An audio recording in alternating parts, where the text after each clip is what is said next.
Magandang araw sa inyong lahat. Ako si Ronnie, isang simpleng lalaki na mag-aalaga ng isang magarang bahay. Dito ako nakatira, nagtatrabaho, at tahimik na namumuhay, ngunit ang buhay ko ay puno ng mga lihim. Siguro hindi ko inaasahan na magiging bahagi ako ng isang kwento na magbabaliktad sa lahat ng alam ko tungkol sa sarili ko. Bilang isang batang lalaki na pinalaki sa isang simpleng buhay, hindi ko inisip na darating ang araw na magiging bahagi ako ng buhay ng isang pamilya ng mga mayayaman. Si Ma'am Lucinda at Sir Eduardo, ang mga amo ko, ay may buhay na tila isang pelikula. Ang bawat galaw nila, ang bawat titig, ang bawat salitang binibigkas ay puno ng dignidad at klase. Si Ma'am Lucinda, sa kanyang angking kagandahan, ay may tinatagong aura ng kahinahunan. Hindi ko alam kung paano ko unang napansin siya, pero isang bagay ang tiyak. Hindi ko kayang alisin ang mga mata ko sa kanya. Si Ma'am Lucinda ay may mahinahong ngiti, at sa tuwing tatawa siya, parang ang buong mundo ay humihinto. Wala siyang kakumpetensya sa kanyang pagpapatawa, at kahit ang mga simpleng saloobin niya ay tila isang obra maestra sa aking mga mata. Sadyang kahanga-hanga siya, hindi lang dahil sa pisikal na aspeto, kundi dahil sa kanyang kabutihang loob. Sa kabila ng lahat ng yaman at prestihiyo, hindi siya naging mayabang. Hindi ko lubos maisip na ang babae na lagi kong pinagmamasdan ay ang asawa ni Sir Eduardo. Sir Eduardo, sa kabila ng kanyang status, ay may mabigat na personalidad. Siya ang tipo ng lalaki na matapang at may respeto sa sarili. Ang tanging bagay na nagbigay sa kanya ng pagkakaiba kay Ma'am Lucinda ay ang kanyang pagiging tahimik at madalas na wala sa bahay dahil sa mga negosyo at trabaho. Isang bagay na nakita ko sa kanila. Bagamat magkasama sila, wala silang anak. Minsan, iniisip ko kung anong pakiramdam ang maging magulang, kung paano iyon maramdaman, pero hindi ko na lamang itinatanong. Marahil, alam kong hindi yun magiging bahagi ng buhay ko. At baka nga, hindi ko rin dapat alamin. Habang tumatagal, habang ako'y abala sa aking mga gawain, tila ako'y napapaligaya sa simpleng pagmasid kay Ma'am Lucinda. Hindi ko siya kayang lapitan. Ako'y isang simpleng boy lang dito sa bahay, at siya'y isang maganda at eleganteng babae na asawa ng isang mayamang tao. Kaya't pinili ko na lang na maging tahimik, maghintay sa mga pagkakataon kung kailan siya magpapakita ng kabutihang loob, at magtago sa likod ng mga salitang hindi ko kayang iparating sa kanya. Sa mga gabi, kapag tahimik na ang lahat at ang buong bahay ay naglalambing ng katahimikan, doon ko siya madalas makikita. Nakaupo siya sa isang sulok ng bahay, nagbabasa ng libro. Ang kanyang mga mata ay tila naglalakbay sa mga pahina. Ngunit ako'y nahanap ko ang aking sarili na hindi makatingin sa ibang lugar kundi sa kanya. Hindi ko kayang maging matapat sa sarili ko. Ang puso ko, palihim, ay nagsisimulang magpamalas ng damdamin na hindi ko kayang itago pa. Sa bawat araw na lumilipas, natutunan kong mahalin siya sa paraang hindi ko kayang ipahayag. Wala akong karapatan at alam kong hindi niya ako makikita ng ganoong klase. Kaya nga ang tanging-tanging gawin ko ay masaktan at magtimpi. Maghintay sa mga sandali na nagtataglay ng mga maliliit na palatandaan ng kanyang malasakit. Ngunit habang ang buhay nila ay patuloy na gumagalaw, ako'y laging naroroon sa mga gilid, tahimik na nagmamasid. Naghihintay sa pagkakataon na sana'y makita ko siya sa mga simpleng pagkakataon. Ang kanyang mga mata, ang kanyang ngiti, ang lahat ng mga detalye na wala akong matanggap kundi mga alaala sa puso ko. Minsan, naiisip ko kung paano kung may anak sila o kung ang mga simpleng tanong ko kay Ma'am Lucinda ay mga bagay na hindi ko na dapat itanong. Pero wala akong magawa kundi maging tahimik at ipagpatuloy ang pagiging boy nila sa bahay. Hindi ko alam kung hanggang kailan ko kayang magtago sa sarili ko. Ang tanging alam ko Sa bawat araw na lumilipas, ang puso ko'y unti-unting napapalapit sa kanya at doon nag-umpisa ang lahat. Sa isang tahimik na gabi, hindi ko alam na ang mga susunod na sandali ay ang gabing iyon ay tahimik. Napansin ko ang malamig na hangin na pumasok sa mga bintana at ang mga ilaw mula sa mga poste sa labas na dahan-dahang kumikislap sa dilim. Nasa kusina ako noon, naghuhugas ng mga pinggan nang marinig ko ang mga yabag ni Sir Eduardo. Tumigil ako saglit at tumingin sa direksyon ng opisina ni Sir. Mayroon akong pakiramdam na hindi ko kayang ipaliwanag. May mga pagkakataon na ramdam ko na may nangyayaring hindi ko alam. Nang dumaan siya, mabilis niyang ipinagpasya na kailangan ko raw pumasok sa kanyang opisina. "Ronnie, pumasok ka rito?" Utos niya, na may katamtamang tigas sa boses. Hindi ko na tinanong kung bakit. Walang masyadong imik basta't sumunod na lang ako. Tahimik, matalim ang bawat hakbang ko. Nang pumasok ako sa opisina ni Sir, nakita ko siyang nakaupo sa likod ng desk. Isang kahon ng sigarilyo sa tabi, at ang mga mata niya ay tumitig sa akin ng diretso. Hindi ko alam kung anong pakiramdam ko. Takot ba? Pag-aalala? O hindi ko lang kayang ipaliwanag? Si Sir, sa lahat ng mga taon na nagsisilbi ako sa kanila, ay hindi ko nakitaan ng anumang labis na emosyon. Malayo siya, madalas abala sa negosyo, pero ngayon, ang tanging naramdaman ko ay isang hindi maiwasang pagkabahala sa kung anong layunin niya. "Ronnie, may kailangan akong hilingin sa iyo." Nagsalita siya ng mabigat, tahimik, at ang bawat salitang binitiwan niya ay nagdala ng kakaibang bigat sa aking puso. Hindi ko pa alam kung anong klaseng hiling ang tinutukoy niya, ngunit sa tono ng boses niya, ramdam ko na hindi ito isang ordinaryong hiling. Tinitigan ko siya at bago ko pa makuha ang aking sasabihin, binanggit niya ang mga salitang magpapashock sa akin ng husto. "Alam mo na siguro na matagal na kaming mag-asawa ni Lucinda. At sa kabila ng lahat ng aming yaman, wala pa rin kaming anak." Tahimik lang ako. Hindi ko alam kung anong reaksyon ang ibibigay ko. Ang mga salitang iyon, kahit na hindi ko alam ang buong konteksto, ay nagdala sa akin ng kalituhan. Si Ma'am Lucinda, ang aking amo, wala siyang anak. At hindi ko akalain na ang pamilya nila ay dumaan sa ganitong klase ng suliranin. Ngunit ang mga sumunod na salita ni Sir Eduardo ang nagpabago ng lahat. Hindi ko alam kung paano ko ito tatanggapin. Hindi ko alam kung paano ko dapat pagtuunan ng pansin ang kanyang sinabi. Ngunit ang bawat salitang lumabas sa kanyang bibig ay may dalang nakakagulat na kabigatan. "Ronnie, nais kong subukan kung mabubuntis si Lucinda. At ikaw ang pipiliin kong magkasama siya sa prosesong iyon." Nawala ang hangin sa aking katawan. Nanlaki ang aking mata. Hindi ko alam kung anong klaseng biro ang ito. Naguguluhan ako at sa loob ng ilang segundo, hindi ko alam kung paano tatanggapin ang mga salitang iyon. Hindi ko alam kung seryoso siya o kung isang laro lamang ito. Sa kabila ng pagiging seryoso ng tono ng boses ni Sir, hindi ko kayang isantabi ang pagdududa. "Sir, ano po ang ibig ninyong sabihin?" Tanong ko. Medyo nanginginig ang boses ko. "Ronnie," sagot niya, tumayo at tumingin sa akin ng diretso. "Gusto kong subukan ang lahat ng paraan. Kung ikaw ang magiging dahilan para mabuntis si Lucinda, kailangan ko ng isang lalaki na magiging handa sa mga bagay na ito."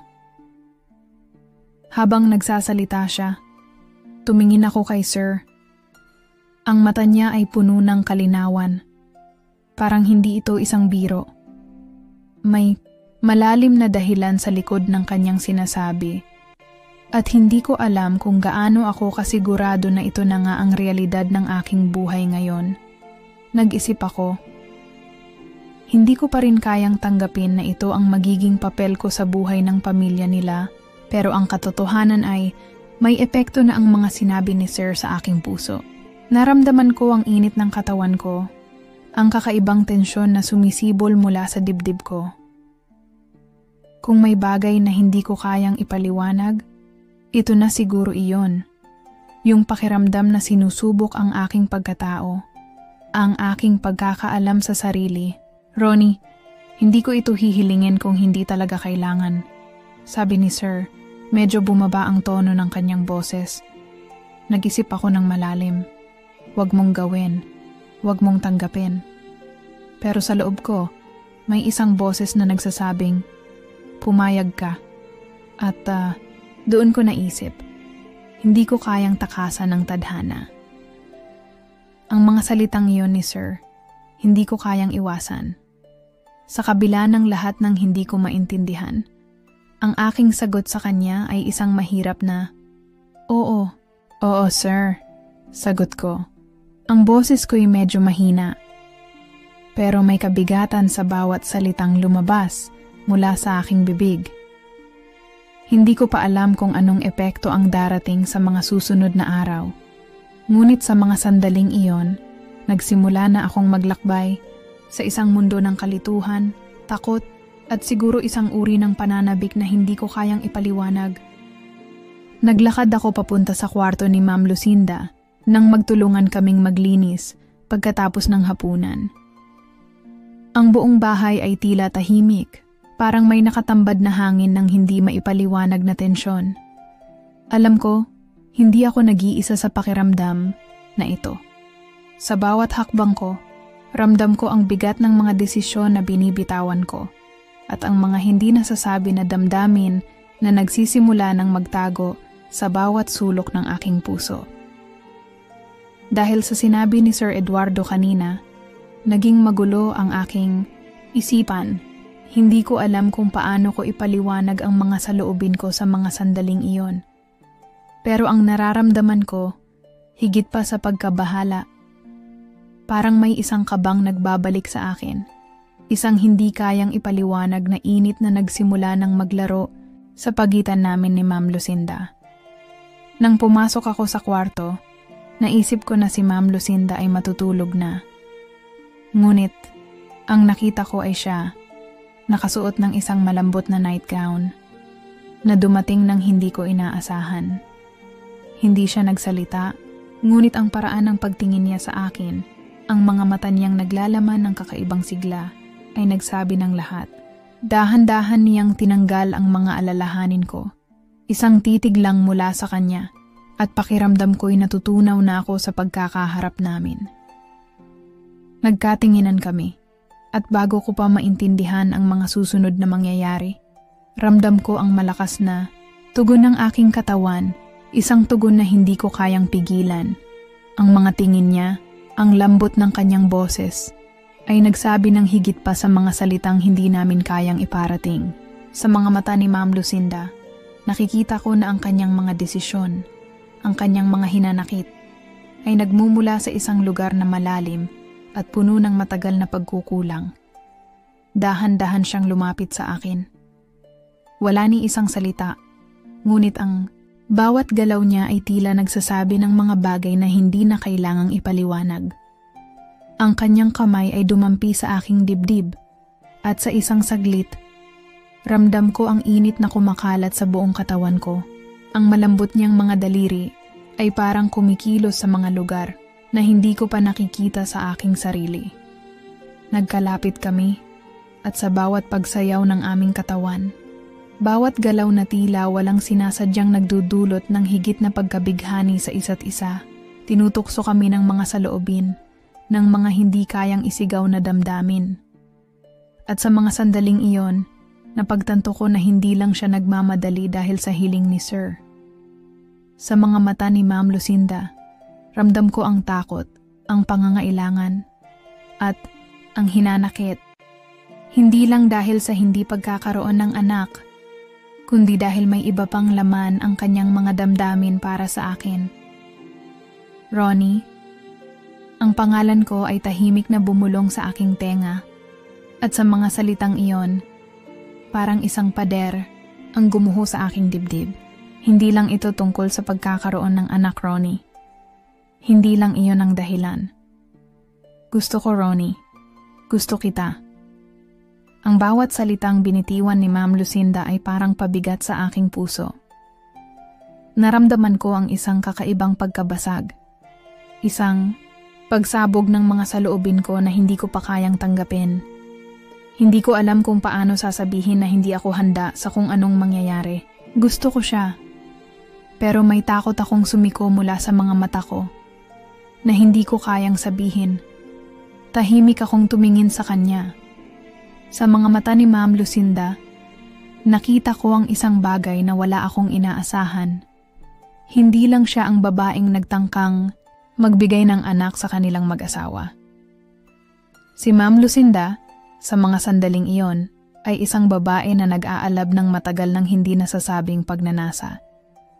Naramdaman ko ang kanyang pangangailangan, at sa aking sarili, nakikita ko rin ang aking mga hindi kayang itago na mga damdamin. Ma'am Lucinda, ang hiling ko, ngunit napagod na ako sa paghahanap ng mga tamang salita. Alam ko na masyado nang huli. Nagsimula na akong mahulog sa kanyang mga mata. Hindi ko na kayang takasan pa ang nararamdaman ko. Mabilis na nagbago ang mga sandali. Hindi ko na kayang magpigil pa. Lumapit ako sa kanya at ang aking mga kamay ay dahan-dahang humaplos sa kanyang katawan. Ibinuka ko ang mga labi ko at doon nagsimula ang lahat. Ang mga salitang hindi kayang isabi. Ang mga damdaming hindi kayang palampasin. Ngunit bago ko pa makuha ang lahat ng aking saloobin, ang tinig ni Ma'am Lucinda ay bumulong sa aking tenga. Ronnie, siya'y huminga ng malalim. Ang mga mata niya ay puno ng sakit at pagnanasa. Huwag mong gawing mahirap ang lahat ng ito. Hindi lang ito tungkol sa pagkakaroon ng anak. Gusto ko, Ronnie. Gusto ko ang bawat sandali natin.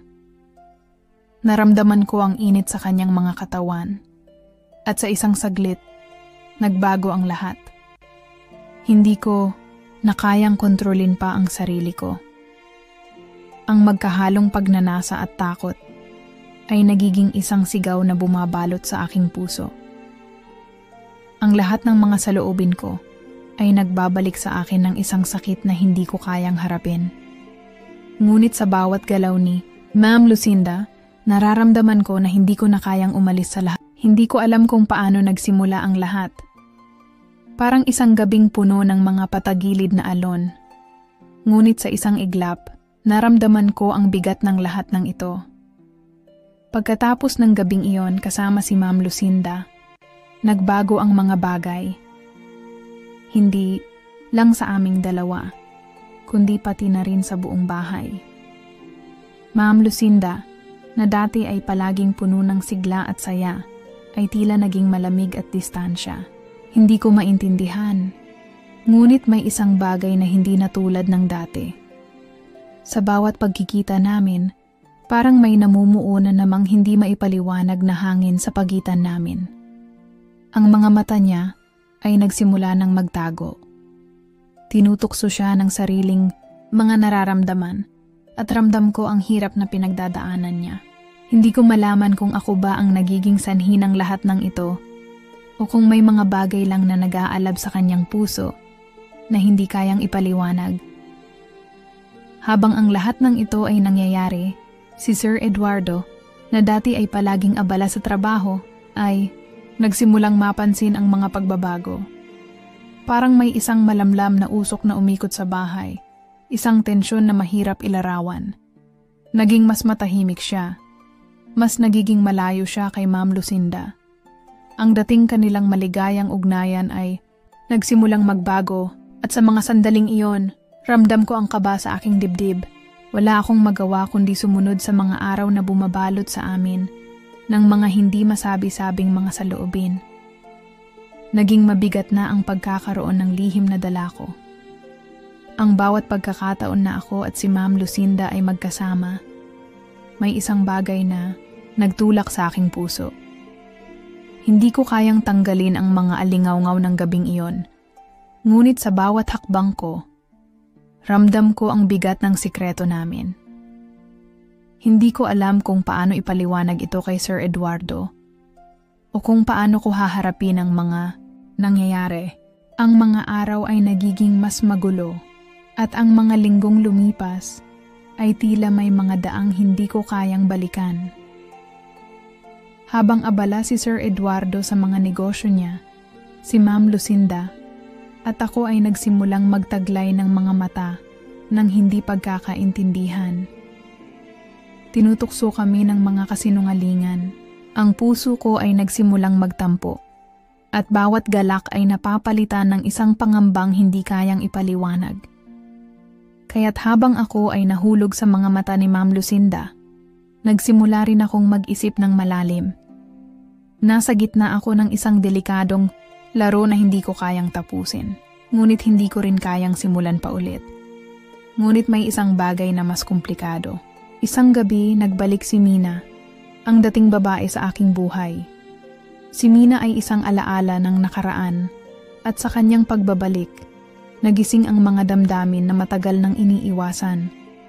Naramdaman ko ang sakit ng mga nakaraang sandali, ang mga bagay na iniwasan ko at ang mga tanong na nagbalik sa aking isipan. Si Mina ay hindi lamang isang alaala. Siya ay isang kwento na nais ko sanang tapusin. Ngunit narito siyang muli, nagdadala ng mga bagong pasanin sa aking buhay. Tinutok ni Mina ang kanyang mga mata sa akin at hindi ko na kayang pigilan ang mga nararamdaman ko. Ang kanyang presensya ay parang sunog na muling sumik sa aking mga ugat. Habang ako ay tinitingnan siya, naramdaman ko ang init na tumatago sa aking katawan. Ang mga gabi namin noon ay parang bumalik sa aking isipan, mga sandali ng pagmamahal na hindi ko kayang itanggi. Ngunit may isang bahagi sa akin na natatakot. Ang mga bagay na nagsimula ng mga linggong ito ay may mga kahihinatnan na hindi ko kayang kontrolin. Ang mga lihim na minsay ikinulong ko sa aking puso ay nagsimulang magbalik sa akin. At habang si Mina ay dumating, hindi ko kayang itago pa ang mga pakiramdam ko. Ronnie, bakit parang may ibang nangyayari sa'yo? Tanong niya. Ang tinig niyang malambing at puno ng pagnanasa. Sa kanyang mga mata, nakita ko ang mga alaala ng nakaraan. Ngunit sa mga sandaling iyon, ang aking isipan ay puno ng mga saloobin na hindi ko kayang pagtuunan. Ang mga lihim ko kay Ma'am Lucinda ay nagsimulang magbalik sa akin. At si Mina, sa kanyang pagbabalik, ay naging isang bagay na nagdulot ng mas magulo at mahirap na sitwasyon sa buhay ko. Habang si Sir Eduardo ay tila hindi na ako pinapansin, si Mina ay muling nagbigay ng sigla sa aking mga alaala, ngunit masakit na ang lahat. Ang mga lihim ko kay Ma'am Lucinda ay nagsimula ng mag-ugat sa mga paghihirap na hindi ko kayang itago. Sa bawat sandali, ako'y natutok sa dalawang mundong magkaibang magkasalungat. Ang isang mundong puno ng pananabik kay Ma'am Lucinda at ang isang mundong puno ng mga alalahanin kay Mina. Walang kalinawan ang lahat at ako'y nagsimulang mawalan ng direksyon. Ang mga lihim ay nagsimulang magbigay ng bigat habang ang mga araw ay dumaan. Ako ay nagsimulang mag-isip ng malalim. Ang mga desisyon ko, mga hakbang na unti-unting nagdala sa akin sa kinaroroonan ko ngayon, ay nagsimulang magdulot ng kalituhan sa aking isipan. Nais ko sanang sabihin sa sarili ko na tama ang lahat ng nagawa ko. Pero sa bawat pagdapo ng aking mata sa mga pader ng bahay nila, Ma'am Lucinda at Sir Eduardo, parang may sumisingaw na pagdududa sa aking puso. Puno ng tanong ang aking isipan. Ito ba'y isang pagkakamali o isang matapang na hakbang patungo sa kung anuman ang nakatago sa likod ng mga mata ni Ma'am Lucinda? Hindi ko na alam kung ito ba'y dahil sa pagmamahal ko sa kanya o dahil sa isang kagustuhang mag-eksperimento. Magpatiwakal sa mga bagay na alam kong hindi ko kayang kontrolin. Minsan, iniisip ko na baka nga, sa kabila ng lahat ng nangyari, naging matapang ako sa pagtahak sa landas na wala akong alam na patutunguhan. Ngunit sa bawat gabi, Tuwing ako'y nag-iisa, ramdam ko ang bigat ng mga desisyon ko. Ang nararamdaman ko kay Ma'am Lucinda ay hindi na isang simpleng pagnanasa lamang. Lalo na ng gabing iyon, nang magkasama kami.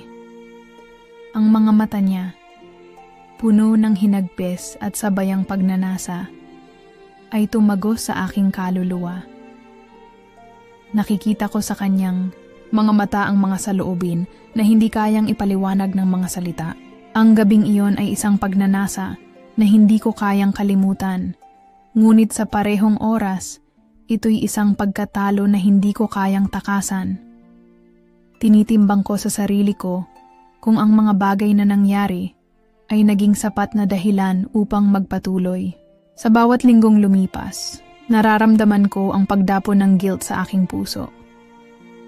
May mga sandali na naiisip ko kung ano ang magiging reaksyon ni Sir Eduardo kung malalaman niyang may nangyari sa pagitan ko at ni Ma'am Lucinda.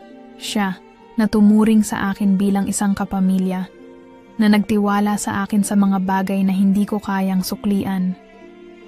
Ang pasya kong ito, kahit ito'y bunga ng damdamin, ay nagdulot sa akin ng isang malalim na pagkakasala. Ako ba'y karapat-dapat sa tiwalang ibinigay niya? Nais ko sanang itapon ang mga saloobing ito. Ngunit parang may isang boses na patuloy na sumisigaw sa aking kalooban. Hindi ko kayang balewalain ang nararamdaman ko para kay Ma'am Lucinda. At hindi ko rin kayang itanggi ang pagkakaalam ko sa mga pagkakamali ko. Ang mga sandali ko sa kanya ay nagsimula ng maging mas mahirap. Dahil nararamdaman ko ang bigat ng mga lihim na bumabalot sa amin. Lalo ko pang iniisip, kung tama bang magsimula ako ng isang bagay na alam kong magdudulot lamang ng sakit sa huli, kung alam kong may mga pagnanasa na hindi kayang itago, at ang bawat galaw namin ay puno ng tinatagong init. Paano ko haharapin ang mga pagsubok na hatid nito? Ang hirap ng sitwasyon. Saan ako pupunta? Anong uri ng buhay ang hinahanap ko ngayon? Tinutokso ko ang aking sarili sa mga tanong na hindi ko kayang sagutin. Ang mga desisyong ito ay nagsimula ng maging isang nakakabahalang sigaw sa aking isipan. At wala akong masagot kundi ang patuloy na pagsusuri sa aking sarili.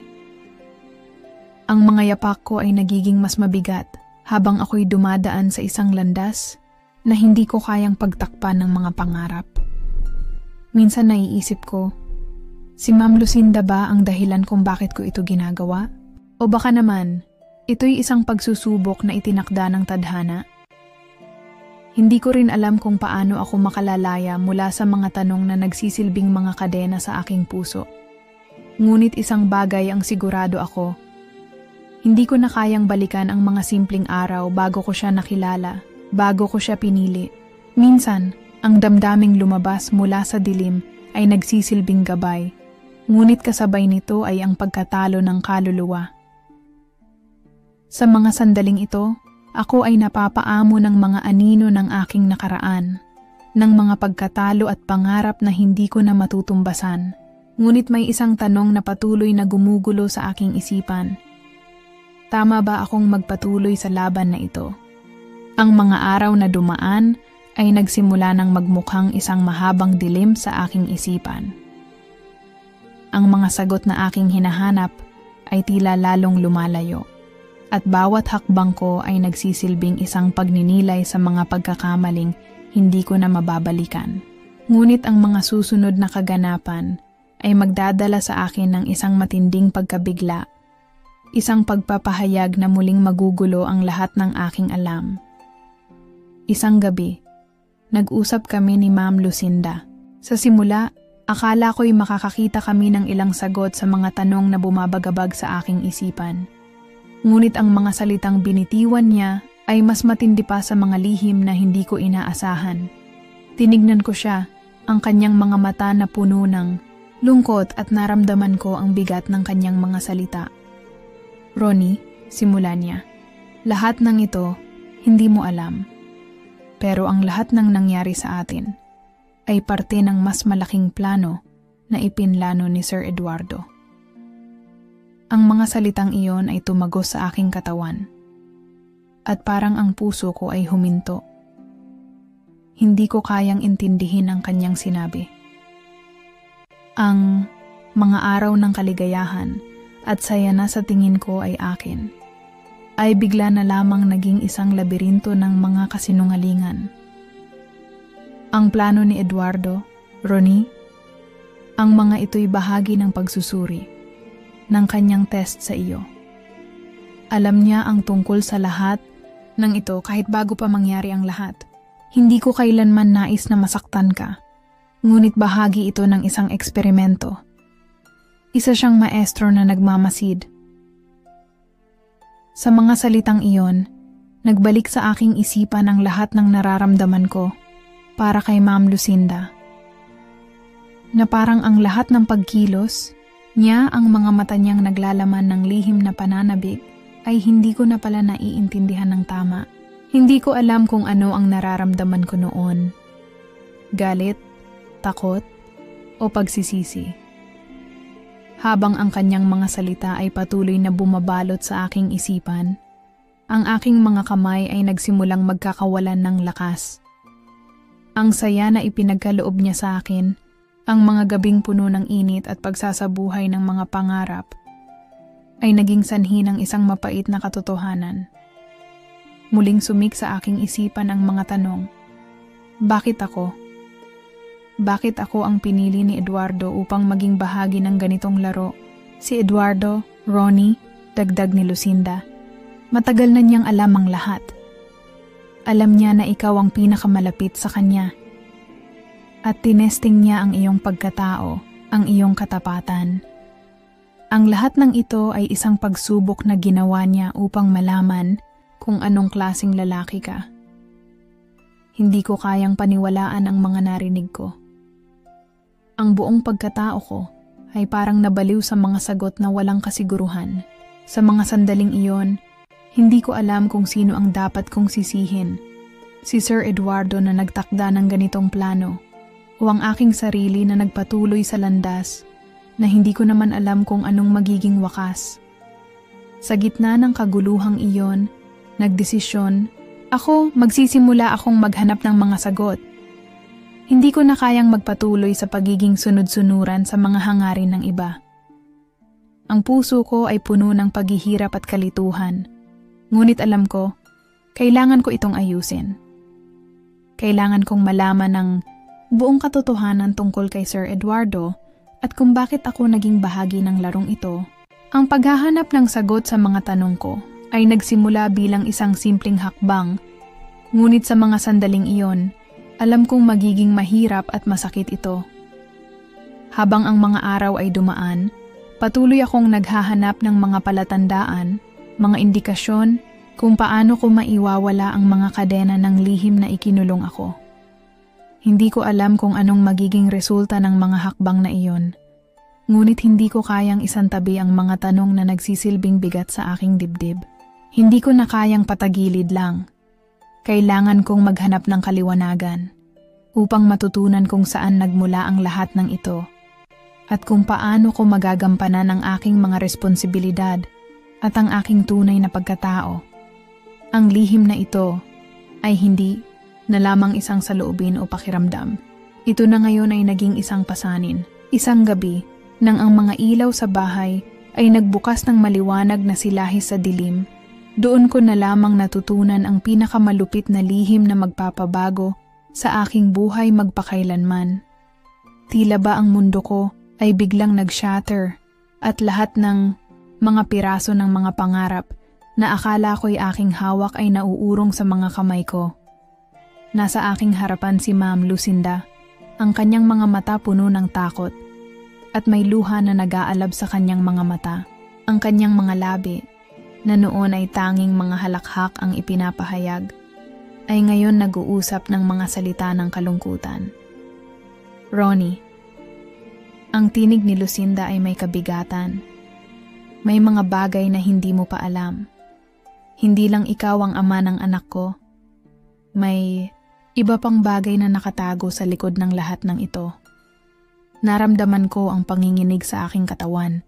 Ang mga salitang iyon ay parang mga kidlat na tumama sa aking puso at wala akong magawa kundi maghintay sa mga susunod na sasabihin ni Lucinda.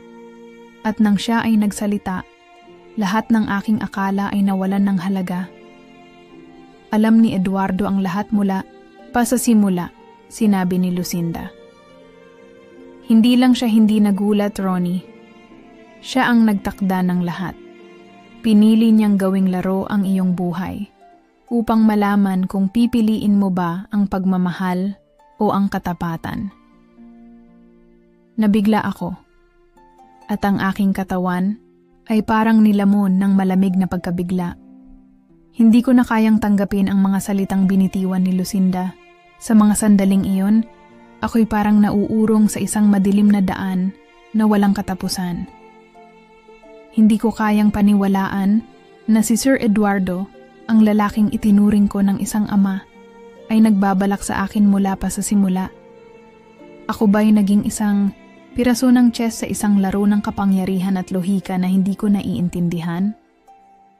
Naglaro siya sa mga damdamin mo, Ronnie. Patuloy ni Lucinda.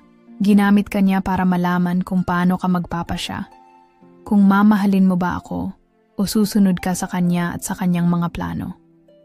Ang mga salitang iyon ay sumabog sa aking utak. At ang bawat piraso ng katotohanan ay nagsimula ng mabuo. Si Sir Eduardo pala, ang aking amo, ang aking ama, ay hindi lamang isang mapagkakatiwalaang tao sa aking buhay. Siya ang nagtakda ng isang patibong at ako'y nahulog sa kanya ng buong puso at kaluluwa. Ginamit ako. Pinili niyang gawing eksperimento at itinulak ang mga hangganan ng aking moralidad. Hindi ko na kayang itago ang sakit sa aking dibdib. Parang may isang mabigat na kamay na humawak sa aking puso at hinila ito pababa. Hindi ko na kayang pigilan ang luha na nagsimulang dumaloy sa aking mga mata. Ang taong itinuturing kong ama na may malasakit na nagbigay ng mga oportunidad sa akin ay siya ring nagbigay ng pinakamasakit na pagtataksil sa aking buhay. Nararamdaman ko ang bigat ng mga hakbang ko, isang labirinto na hindi ko na kayang takasan. Ako na ngayon ay isang pawn sa isang laro ng dalawang pinakamahalagang tao sa aking buhay. Ang aking ina, si Lucinda, at ang aking ama, si Eduardo. Pareho nilang itinulak ang mga hangganan ko at ako'y nawawala sa kanilang mga kamay. Dumating ako sa isang punto kung saan lahat ng nararamdaman ko ay nauurong. Ang pagmamahal na minsan ay puno ng init ay naging isang malupit na pagkatalo. Ang mga desisyon ko ay tila nagsimula ng magsalungat sa isa't isa at ako'y nahulog sa isang bitag ng kanilang mga plano. Ang lahat ng sakit na nararamdaman ko ay hindi ko na kayang itago. Ako'y tadhana nilang nagustuhan, ginamit, at pinabayaan. Hindi ko kayang magpatuloy sa ganitong laro. Ngunit sa mga sandaling iyon, napagtanto ko na wala akong ibang magagawa kundi tanggapin ang katotohanan na ang lahat ng ito ay bahagi na ng aking buhay at kailangan ko nang magdesisyon kung pipiliin ko ba ang pagmamahal o ang katapatan sa isang ama na hindi ko kayang ituring. Dumating na ang araw na ang lahat ng mga tanong ay kailangang masagot at lahat ng sugat na nagtagal ay kailangan ng paghilumin. Nakatayo ako sa isang madilim na sulok ng buhay ko. Ang mga piraso ng aking pagkatao ay nabasag at ang mga natirang alala ay tila mga ulap na bumangon at nagsanib sa hangin. Ang mga magkasalungat na damdamin ay naglalaro sa aking puso, pagmamahal, galit, sakit at takot sa mga susunod na hakbang ko. Si Lucinda ay naghintay sa aking harapan. Ang kanyang mga mata puno ng kalungkutan at ang kanyang katawan na ngayoy humihirap dala ng kanyang pagbubuntis ay tila nagsasabi ng lahat ng hindi namin kayang sabihin ng diretsyo. Hindi ko maiwasang makaramdam ng malalim na pitik ng pagnanasa at pag-ibig para sa kanya. Ngunit alam ko rin na ang bawat hakbang ay puno ng takot. Takot na baka muli kaming magkasala sa lahat ng mga taong naapektuhan ng aming relasyon. Ronnie, hindi ko kayang mawalan ka. Ang malungkot niyang tinig ay tumagos sa aking kaluluwa. Mahal kita. Higit pa sa isang simpleng relasyon. Alam ko, nagkamali ako. Pero sana, magkaisa pa tayo. Ang mga salitang iyon ay parang hagupit ng hangin na pumaligid sa aking puso. Ang mahal ko ba siya? Oo, hindi ko ito maitatanggi. Pero ang tunay na tanong ay kung kaya ko bang magpatuloy sa buhay na may daladalang ganitong kabigat na sala. Si Eduardo, sa kabilang dako, ay nagsimulang magsalita. Ang galit na matagal na niyang itinatago ay nagsimulang maglaho at sa halip ay isang malungkot na pagkilala sa akin ang bumangon sa kanyang mata. Ronnie, ang sinabi ni Eduardo. Ang kanyang boses ay may kasamang kabiguan. Hindi ko alam kung paano ko sasabihin ito. Pero ikaw talaga ang anak ko. Matagal ko nang alam at ginamit ko kayo para subukan ang katapatan mo. Para malaman ko kung saan ka tatayo. Alam kong ang lahat ng ito ay may epekto sa iyo at sa atin lahat. Ang mga salitang iyon ay tila isang hampas sa aking mukha. Ang mga taong akala ko'y aking tinutulungan at minamahal ay may mga lihim na hindi ko kayang saksiin. Ngunit sa mga sandaling iyon, napagtanto ko na hindi ko kayang patagilid na magpatuloy na nagtatago sa likod ng mga pangalan ng iba. Ako'y natututo ng bagong aral na ang buhay ay hindi palaging tumatakbo ayon sa plano natin. Minsan, kailangan nating tanggapin ang mga pagkatalo at sumugod sa bago at hindi tiyak na daan. Habang tinitingnan ko ang dalawang tao na minahal ko ng buo, si Lucinda at si Eduardo, naramdaman ko ang labis na sakit. Ngunit sa ilalim ng lahat ng iyon, naramdaman ko rin ang isang bagong simula. Si Lucinda, ang aking pinakamamahal na babae, ay magdadala ng aking anak at si Eduardo, sa kabila ng lahat ng nangyari, ay nagbigay ng pahayag ng pagkilala sa akin bilang isang tunay na anak. Ang lahat ng ito ay tila isang saglit na pangyayari sa isang malaking larawan ng buhay na patuloy na gumagalaw. Sa huli, ako'y naharap sa isang mahalagang desisyon. Magpapatuloy ba ako sa mundo ng mga sikretong matagal nang itinagong o tatanggapin ko na ang tadhana at magsimula ng isang bagong buhay? Hindi ko alam kung saan ako patutungo, pero natutunan ko na sa bawat hakbang na nagdadaan, may mga pagkakataong nagiging malaya tayo sa pamamagitan ng pagtingin sa hinaharap at pagpapatawad sa nakaraan. Ang mga mata ni Lucinda ay puno ng pag-asa, habang si Eduardo naman ay tinitingnan ako ng may kalungkutang may kasamang malasakit. Pareho silang naghihintay ng isang sagot mula sa akin. Ngunit sa mga sandaling iyon, alam ko na hindi ko pa kayang bigyan sila ng isang sagot na magiging buo. Hindi ko alam kung anong daraan sa buhay ko, ngunit handa na akong yakapin ang anumang mangyayari. Sa paglalakad kong palabas ng bahay, tanging ang malamlam na liwanag ng buwan ang aking kasama. Hindi ko alam kung anong hinaharap ang naghihintay sa akin, ngunit isang bagay, mga kasirin, salamat sa pagsama sa ating kwento ngayong araw. Sana'y may natutunan kayo, at kung may mga tanong o saloobin, huwag kalimutang magbahagi. Hanggang sa susunod na kwento, lagi nating tandaan na ang buhay ay puno ng mga desisyon at pagkakataon. Paalam at mag-ingat lagi.